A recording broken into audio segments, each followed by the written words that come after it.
And after you've killed them all, what then? He blinked at the lack of fear, of judgment. Assuming I live through it, you mean? Assuming you live through taking on the Archangels and Asteri, what then? I don't know. He gave her a half smile. Maybe you and I can figure it out, Quinlan. We'll have centuries to do it. If I make the drop. He started. You would choose not to? It was rare, so rare for a Vanir to refuse to make the drop and live only a mortal lifespan. She added more veggies and seasoning to the pan before throwing a packet of instant rice into the microwave. I don't know. I'd need an anchor. What about Rune? Her cousin, even if neither of them would admit it, would take on every beast in the pit itself to protect her. She threw him a look dripping with disdain. No fucking way. Juniper, then? Someone she truly trusted, loved. She'd do it, but it doesn't feel right. And using one of the public anchors isn't for me. I used one. It was fine. He spied the questions brimming in her eyes and cut her off before she could voice them. Maybe you'll change your mind. Maybe. She chewed on her lip. I'm sorry you lost your friends. I'm sorry you lost yours. Bryce nodded her thanks, going back to stirring. I know people don't get it. It's just a light went out inside me when it happened. Danica wasn't my sister or my lover, but she was the one person I could be myself around and never feel judged. The one person that I knew would always pick up the phone or call me back. She was the one person who made me feel brave. Because no matter what happened, no matter how bad or embarrassing or shitty it was, I knew that I had her in my corner.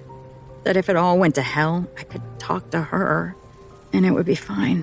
Her eyes gleamed, and it was all he could do to not cross the few feet between them and grab her hand as she continued.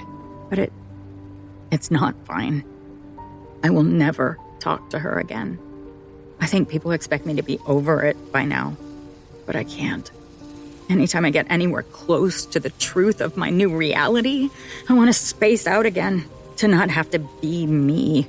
I can't fucking dance anymore because it reminds me of her, of all the dancing we did together in clubs or on the streets or in our apartment or dorm. I won't let myself dance anymore because it brought me joy and I don't want to feel those things. I know it sounds pathetic. It's not. I'm sorry I dumped my baggage in your lap.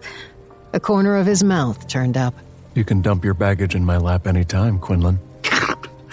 She shook her head. You made it sound gross. You said it first. Her mouth twitched.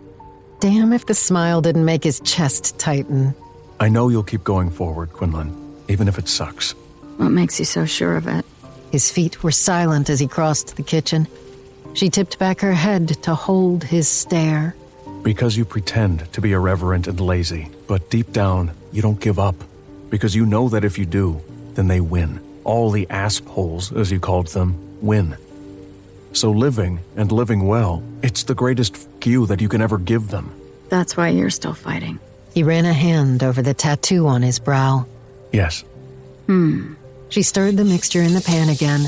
Well then, Athalar. I guess it'll be you and me in the trenches for a while longer. He smiled at her, more openly than he'd dared to do with anyone in a long while. You know, I think I like the sound of that. Her eyes warmed further, a blush stealing across her freckled cheeks. You said home earlier, at the bar. He had. He tried not to think about it. I know you're supposed to live in the barracks or whatever Micah insists on, but if we somehow solve this case, that room is yours if you want it. The offer rippled through him, and he couldn't think of a single word beyond. Thanks. It was all that was necessary, he realized. The rice finished cooking, and she divvied it into 2 bowls before dumping the meat mixture on top of it. She extended one to him. Nothing gourmet, but here. I'm sorry for earlier. Hunt studied the steaming heap of meat and rice. He'd seen dogs served fancier meals, but he smiled slightly, his chest inexplicably tightening again. Apology accepted, Quinlan.